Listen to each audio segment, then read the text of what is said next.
إن الحمد لله نحمده ونستعينه ونستغفره ونؤمن به ونتوكل عليه ونعوذ بالله من شرور أنفسنا ومن سيئات أعمالنا من يهده الله فلا مضل له ومن يضلل فلا هادي له وأشهد أن لا إله إلا الله وحده لا شريك له وأشهد أن محمدًا عبده ورسوله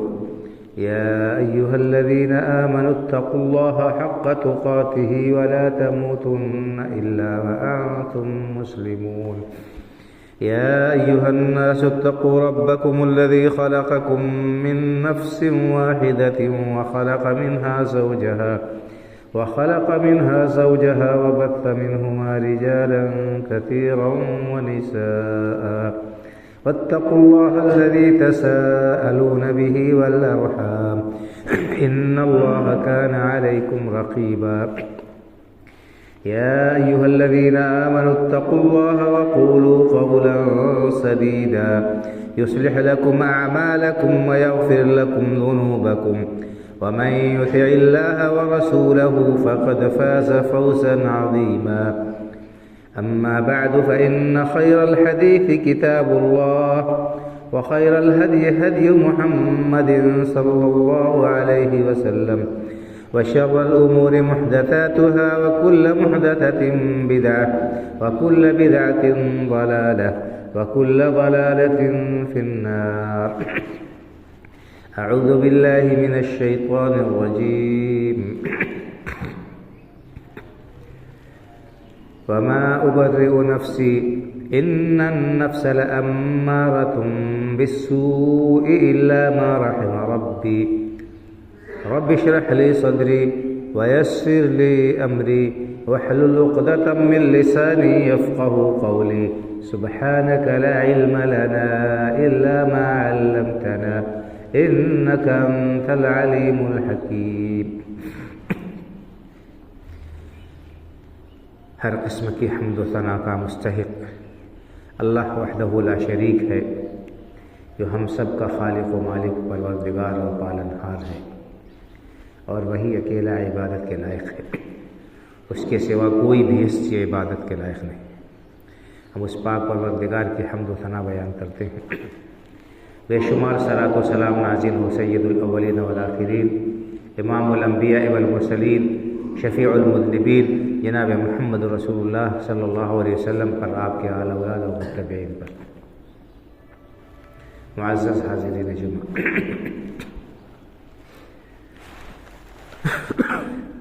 انسان کے دو بہت بڑے دشمن ہیں جن سے قرآن کریم میں اللہ رب العالمین نے خبردار کیا ہے اور ان سے بچنے کی تاکید کی ہے۔ ان میں سے ایک دشمن کی دشمنی تو لوگ جانتے ہیں اور اس کے بارے میں معروف ہے، اور وہ شیطان ہے۔ ہر صاحب ایمان جانتا ہے کہ شیطان انسان کا دشمن ہے، اور اللہ رب العالمین نے اس کے بارے میں قرآن میں جگہ جگہ چوکنا اور ہوشیار کیا ہے۔ ان الشیطان لکم عدو فاتخذوہ عدوا، اللہ نے فرمایا کہ لوگوں یقیناً شیطان تمہارا دشمن ہے تو تم اسے دشمن ہی سمجھنا۔ اسی طرح اللہ رب العالمین نے دوسری جگہ ارشاد فرمایا قرآن کریم کے اندر، ان الشیطان لکم عدو مبین، کہ شیطان تمہارا کھلا ہوا دشمن ہے۔ سورہ کہف میں بھی اللہ رب العالمین نے اس بات کو بیان فرمایا۔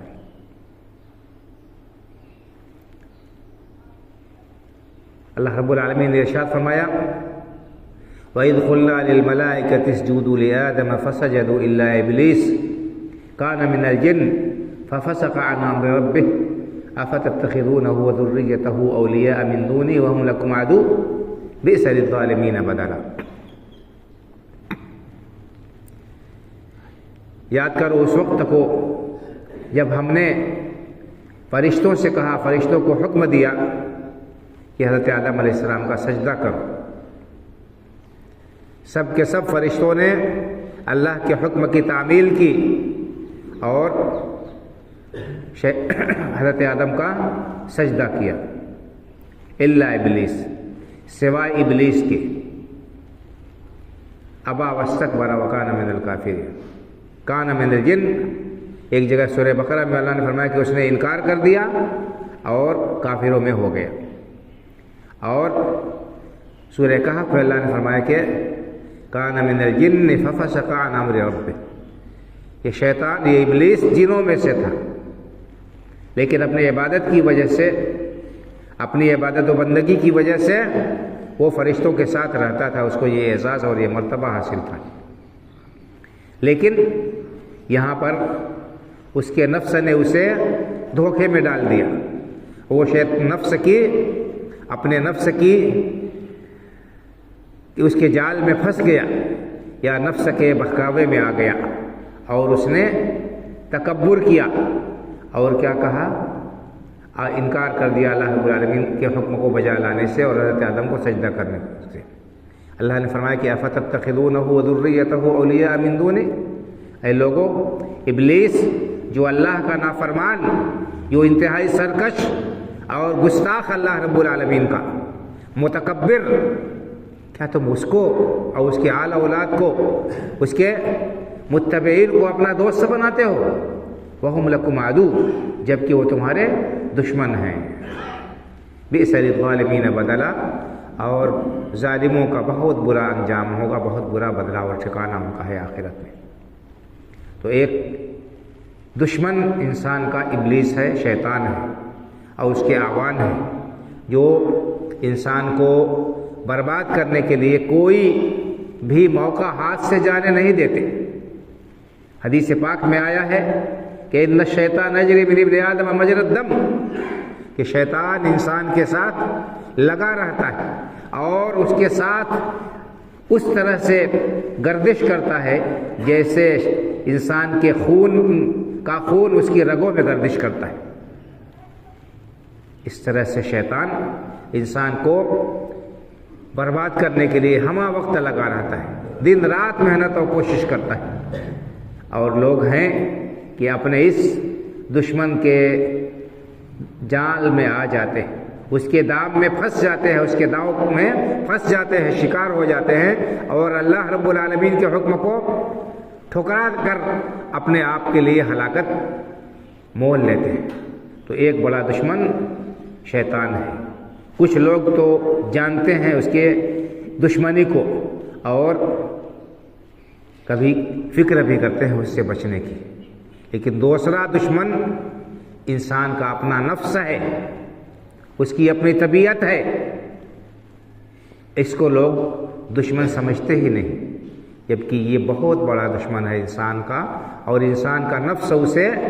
برائیوں پر آمادہ کرتا ہے، برائیوں پر اکساتا ہے، اللہ کی نافرمانی کو یہ نفس پسند کرتا ہے،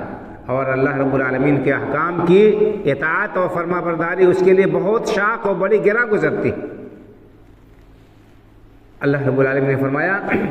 ان النفس لامارۃ بالسوء الا ما رحم ربی، یقیناً انسان کا نفس اس کو برائیوں کا بہت زیادہ حکم دیتا ہے، الا ما رحم ربی، مگر جس پر اللہ کا رحم ہو، اللہ کرم کرے، مہربانی کرے، تو اس کا نفس، وہ نفس اللہ رب العالمین کی اطاعت پر آمادہ ہوتا ہے، اور انسان کو اللہ رب العالمین کی بندگی، اس کے احکام کی پیروی کرنے پر آمادہ کرتا ہے۔ تو یہ نفس، اس کے بارے میں بھی قرآن کریم اور احادیث مبارکہ میں بڑی تاکید آئی ہے، یا اس کی خطرناکی کو بیان کیا گیا ہے۔ اللہ رب العالمین نے قرآن کریم میں ایک سورہ والشمس وضحاہا 11 چیزوں کی قسم کھائی ہے اللہ رب العالمین نے. اس کے بعد فرمایا قد افلح من زکاہا وقد خاب من دساہا ونفس وما سواہا فعلمها فجورها وتقواہا قد افلح من زکاہا وقد خاب من دساہا. 11 چیزوں کی اللہ نے قسم کھائی ہے. اس کے بعد فرمایا کہ کامیاب کون ہے؟ جو اپنے نفس کو پاک کرے، اس کو پاکیزہ کرے، اس کو گناہوں کی آلائش سے محفوظ کر لے. اور وقد خاب من دساہا، وہ شخص بڑا ناکام و نامراد ہے جو اپنے آپ کو، اپنے نفس کو برائیوں کی گندگی میں لت پت کر لے، برائیوں سے اپنے نفس کو آلودہ کر لے.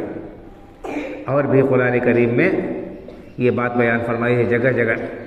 اللہ نے فرمایا کہ فَأَمَّا مَنْ خَافَ مَقَامَ رَبِّهِ وَنَهَى النَّفْسَ عَنِ الْهَوَىٰ فَإِنَّ الْجَنَّةَ هِيَ الْمَأْوَىٰ. اس شخص کے دل میں اللہ رب العالمین کا خوف ہو، جو اللہ کے سامنے کھڑا ہونے سے ڈرتا ہو اور اپنے نفس کو خواہشات کی پیروی کرنے سے روکے. فَإِنَّ الْجَنَّةَ هِيَ الْمَأْوَىٰ. ایسے شخص کا ٹھکانہ جنت ہے. ایسے شخص کا ٹھکانہ جنت ہے جو اپنے نفس کو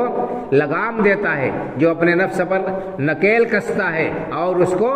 اللہ کے احکام کی نافرمانی کے لیے چھوٹ نہیں دیتا. یہ انسان کا نفس اسے برائیوں پر آمادہ کرتا ہے. اسی لیے اللہ کے رسول صلی اللہ علیہ وسلم ہر جمعے کا جو خطبہ دیتے تھے، آپ اس میں جو الفاظ ادا کرتے تھے ان میں یہ بھی کہتے تھے نعوذ باللہ من شرور انفسنا ومن سیئات اعمالنا، کہ ہم اللہ کی پناہ چاہتے ہیں اپنے نفس کی شرارتوں سے. تو اللہ کے رسول صلی اللہ علیہ وسلم نے پناہ چاہی ہے نفس کی شرارتوں سے، کیونکہ انسان کا نفس اسے عام طور پر برائیوں کا حکم دیتا ہے، برائیوں پر آمادہ کرتا ہے، اور نیکیاں اس کے لیے بڑی گراں ہوتی ہیں، بہت شاق گزرتی ہیں. ایک صحیح حدیث ہے، حضرت ابوبکر صدیق رضی اللہ تعالیٰ عنہ نے رسول اکرم صلی اللہ علیہ وسلم سے استفسار کیا، پوچھا، کہا کہ اللہ کے رسول صلی اللہ علیہ وسلم مجھے کوئی دعا سکھا دیں کہ وہ دعا میں صبح و شام پڑھوں. تو اللہ کے رسول صلی اللہ علیہ وسلم نے انہیں دعا سکھائی کہ آپ دعا پڑھیے. کیا کہیے؟ اللہم فاطر السماوات والارض عالم الغیب والشہادہ رب کل شیء وملیکہ اشہد ان لا الہ الا انت اعوذ بک من شر نفسی ومن شر الشیطان وشرکہ یا وشرکہ. آپ نے کہا کہ یہ دعا صبح و شام پڑھیے، اور جب سونے کے لیے بستر پر جائیے تو بھی اس دعا کو پڑھیے، اس کا التزام کیجیے. اس میں آپ نے کیا سکھایا انہیں؟ کہیے اللہم فاطر السماوات والارض، اے اللہ جو آسمان و زمین کو پیدا کرنے والا ہے، عالم الغیب والشہادہ، ہر کھلی اور چھپی چیز کو جاننے والا ہے، کوئی بھی چیز تجھ سے مخفی نہیں ہے، کوئی بھی چیز تجھ سے پوشیدہ نہیں ہے. رب کل شیء وملیکہ، تو ہر چیز کا رب ہے، سب کو پالنے والا ہے، سب کا پالنہار اور پروردگار ہے، ہر چیز کا مالک ہے تو. اشہد ان لا الہ الا انت، میں گواہی دیتا ہوں کہ تیرے سوا کوئی بھی ہستی عبادت کے لائق نہیں ہے، تو ہی اکیلا عبادت کا مستحق ہے. اعوذ بک من شر نفسی ومن شر الشیطان وشرکہ، اے اللہ میں تیری پناہ چاہتا ہوں اپنے نفس کی شرارت سے، اور تیری پناہ چاہتا ہوں شیطان کی شر سے اور اس کے جال سے، اس کی چال بازیوں سے. تو اللہ کے رسول صلی اللہ علیہ وسلم نے یہ دعا سکھائی، فرمایا کہ یہ دعا صبح و شام بھی پڑھیے، اور بستر پر جب جاتے ہیں سوتے وقت بھی اس دعا کا التزام اور اہتمام کیجیے. تو یہاں پر اللہ کے رسول صلی اللہ علیہ وسلم نے شیطان کے شر سے پناہ مانگنے سے پہلے اپنے نفس کے شر سے پناہ مانگنے کا حکم دیا ہے، یہ تعلیم دی. تو یہ اتنا خطرناک ہے انسان کا نفس بھائی اور بزرگوں. تو ہمیں چاہیے کہ ہم اس نفس کے نقصانات یا اس کی خطرناکی کو سمجھیں، اور آنکھ بند کر کے ہماری جو مرضی ہو، ہمارا نفس، ہمارا من، ہماری طبیعت جو چاہے اس کو نہ کریں، بلکہ یہ دیکھیں کہ اللہ رب العالمین کا کیا حکم ہے، اللہ رب العالمین کا کیا فرمان ہے، اللہ رب العالمین کی کیا منشا ہے اور اس کا کیا حکم ہے، تو ہم اپنے نفس کی خواہش پر اللہ کے حکم کو ترجیح دیں، اپنے مرضی کے بجائے اللہ رب العالمین کی پسند کو ہم ترجیح دیں اور اس کے مطابق عمل کریں، تب ہم کامیاب ہو سکتے ہیں۔ اگر ہم اپنی زندگیوں کا جائزہ لیں، صبح سے شام تک اپنے اعمال کا ہم جائزہ لیں، ان کو تولیں، پرکھیں اور ٹٹولیں، تو ہمیں معلوم ہوگا کہ ہمارے اکثر اعمال ہمارے اپنے من کے موافق ہم انہیں انجام دیتے ہیں، ہم اپنی مرضی اور اپنے نفس کی خواہش اور اس کی پسند کو زیادہ ترجیح دیتے ہیں، اور اللہ رب العالمین کے احکام کو ہم پیچھے رکھ دیتے ہیں۔ اگر ایسا ہے بھائی اور بزرگوں تو یہ بڑے خسارے کا سودا، یہ بڑے گھاٹے کا سودا ہے، بہت ہی نقصان دہ یہ بات ہے۔ ہر انسان کو چاہیے کہ اپنے نفس کو کنٹرول کرے، اپنے نفس کو لگام دے، نکیل دے، اور اس کو اللہ کے احکام کا پابند بنا دے۔ یقیناً شروع میں انسان کو تکلیف ہوگی اپنی خواہشات کو دبانے میں، اپنی خواہشات کو کچلنے میں، اور اس کو بہت گراں گزرے گا، لیکن دھیرے دھیرے عادت ہو جائے گی، انسان کو اللہ کے احکام پر عمل کرنا اس کے لیے آسان ہو جائے گا۔ شرط یہ ہے کہ تھوڑے دن ہم اپنے نفس پر سختی کریں، مجاہدہ کریں، اور نفس کو یہ بتائیں کہ اس کا انجام کیا ہے۔ اگر ہم اسی طرح سے اپنے نفس کو چھوڑ دیں گے، ڈھیل دے دیں گے کہ جو ہمارے من میں آئے گا وہ کریں گے، ہمیں اللہ رب العالمین کے احکام کی پرواہ نہیں ہوگی، تو دنیا میں بھی ہمارے لیے پریشانیاں ہیں، آفتیں اور مصیبتیں ہیں، اور آخرت میں اللہ رب العالمین نے اس کے بدلے جو عذاب تیار کر رکھا ہے وہ اپنی جگہ ہے، اس کو کوئی ٹالنے والا نہیں ہے۔ ایک عربی شاعر نے بڑی پیاری مثال دے کر اس کو بیان کیا ہے، کہا ہے النفس کالطفل ان تترکہ، کہ شعر کہا ہے، اس کا ترجمہ یہ ہے، کہا ہے کہ انسانی نفس کی مثال چھوٹے بچے کی طرح سے۔ چھوٹا بچہ جب اس کو دودھ چھوڑایا جاتا ہے تو بڑا سر پٹکتا ہے، بہت روتا ہے، چلاتا ہے، اور دودھ چھوڑنے کو تیار نہیں ہوتا ہے۔ تو اگر اس کی ضد پر اس کو رہنے دیا جائے اور دودھ ہی پر اس کو چھوڑ دیا جائے تو یہ اس کے لیے مضر ہوگا، اس کے لیے نقصان دہ ہوگا، کیونکہ جب وہ بڑا ہو جاتا ہے تو اس کے جسم کے لیے، اس کی نشو و نما کے لیے صرف دودھ کافی نہیں ہوگا، اس کے لیے دوسری غذا بھی ضروری ہوگی۔ تو اگر بچے کی ضد کو دیکھا جائے کہ اس کو تکلیف ہوگی، وہ روئے گا، وہ پیٹے گا، وہ چلائے گا، اس لیے اس کو دودھ نہ چھوڑایا جائے، دودھ ہی اس کو پینے دیا جائے، تو ہم اس بچے کے ساتھ انصاف نہیں کریں گے، اس کے ساتھ ہم محبت نہیں رکھتے ہیں، بلکہ ہم اس کو نقصان پہنچانے والے ہیں، ہم اس کا نقصان کرنے اور خسارہ کرنے والے ہیں۔ تو مصلحت کا تقاضا کیا ہے کہ اس بچے کو 2-4 دن 10 دن رونے پیٹنے دیا جائے، چند دن کے بعد دھیرے دھیرے وہ عادی ہو جائے گا کھانے کا، اور اس کا دودھ چھوٹ جائے گا، اور اس کے بعد اس کو جو اس کی ضرورت ہے اس کے مطابق اس کو غذا ملنے لگے گی۔ تو اسی نفس کی مثال یہی ہے بھائی اور بزرگوں، کہ شروع میں اس کے لیے اللہ کے احکام پر عمل کرنا جو دشوار ہو سکتا ہے، لیکن تھوڑے دن تک جب اس کو لگام دیں گے اور اس کو سمجھائیں گے، اس کو بتائیں گے کہ دیکھ اے نفس، اگر تو نے اللہ کے احکام کو توڑ دیا اور اللہ کے احکام کی نافرمانی کی، منمانی کیا تو نے، تو تجھے اس کا خمیازہ بہت خراب بھگتنا پڑے گا، اس کا انجام بہت برا ہونے والا ہے، اس کے نتیجے میں تجھے ہمیشہ کے لیے ذلت اور رسوائی کا عذاب چکھنا پڑے گا۔ تو انسان اپنے نفس پر کنٹرول کرے اس طرح سے، تو تھوڑے دنوں میں وہ نیکیوں کا عادی بن سکتا ہے، تھوڑے دنوں میں وہ اللہ رب العالمین کے دین پر عمل کرنا اس کے لیے آسان ہو جائے گا۔ بس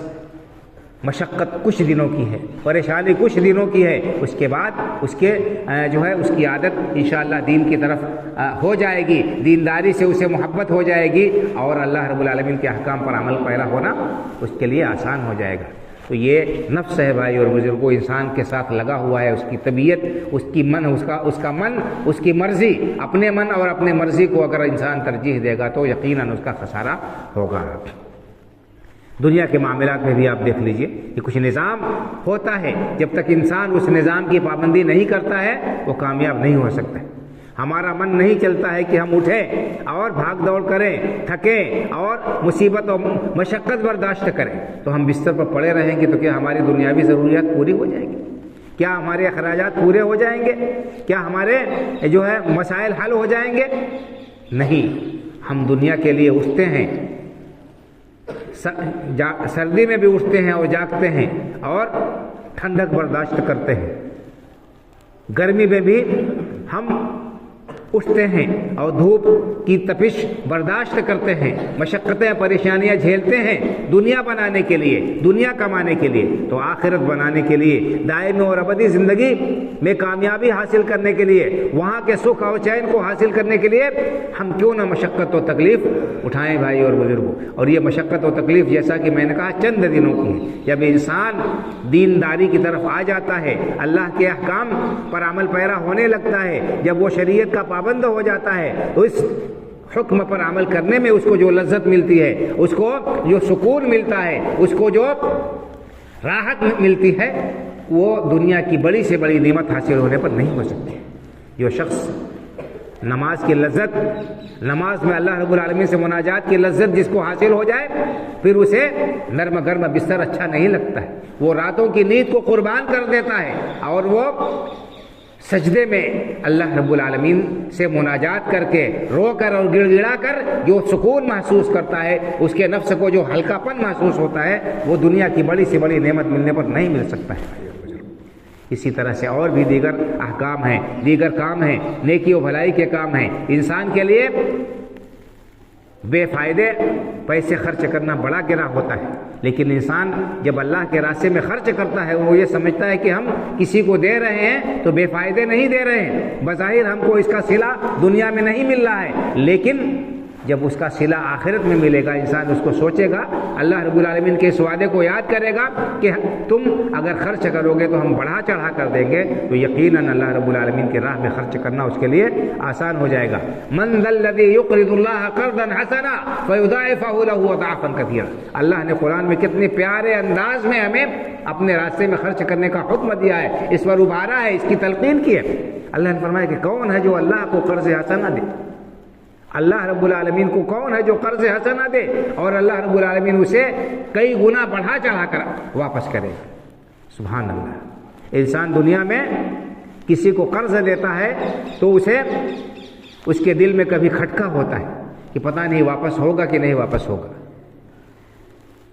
جو لوگ بیاج کا کاروبار کرتے ہیں، سودی کاروبار کرتے ہیں، سودی لین دین کرتے ہیں، وہ بڑے شوق سے دے دیتے ہیں کسی کو سودی قرض، کیوں؟ اس لیے کہ انہیں امید ہوتی ہے کہ انہیں بڑھ کر ملے گا، جبکہ بہت بار ایسا ہوتا ہے کہ ان کی اصل رقم بھی ڈوب جاتی ہے۔ جو کوئی قرض دار ہوتا ہے وہ انہیں نہیں دیتا ہے، پیسے نہیں لوٹاتا ہے، تو وہ سر پٹکتے رہتے ہیں۔ یہاں اللہ رب العالمین وعدہ کر رہا ہے کہ تم اللہ کے راستے میں خرچ کرو گے تو میں بڑھا چڑھا کر دوں گا۔ اللہ رب العالمین کا یہ وعدہ بالکل برحق اور سچا ہے، ایک مومن کو اس میں ذرہ برابر بے شک شبہ نہیں ہونا چاہیے۔ اللہ رب العالمین نے قرآن کریم میں مثال بیان کی کہ کس طرح سے وہ نیکی کے کاموں کو بڑھاتا ہے، ان کا اجر و ثواب بڑھا کر دیتا ہے۔ اللہ رب العالمین نے فرمایا مثل الذین ينفقون اموالهم فی سبیل اللہ کمثل حبۃ انبتت سبع سنابل فی کل سنبلۃ مئۃ حبۃ واللہ یضاعف لمن یشاء۔ جو لوگ اللہ کے راستے میں مال خرچ کرتے ہیں ان کی مثال کیسے ہے؟ ایسے جیسے ایک شخص، ایک کسان اپنے کھیت میں ایک دانہ ڈالتا ہے۔ یہاں موجود اکثر و بیشتر لوگ کھیتی کسانی سے تعلق رکھنے والے ہیں، وہ جانتے ہیں کہ وہ کھیت میں بیج کتنا ڈالتے ہیں۔ کھیت میں بیج ڈالتے ہیں کلو کے حساب سے اور کاٹتے ہیں من اور کنٹل کے حساب سے۔ تو اللہ نے فرمایا کہ جو لوگ اللہ کے راستے میں خرچ کرتے ہیں ان کی مثال کیسے ہے؟ جیسے کوئی شخص ایک دانہ ڈالتا ہے زمین میں اور اس ایک دانے سے ایک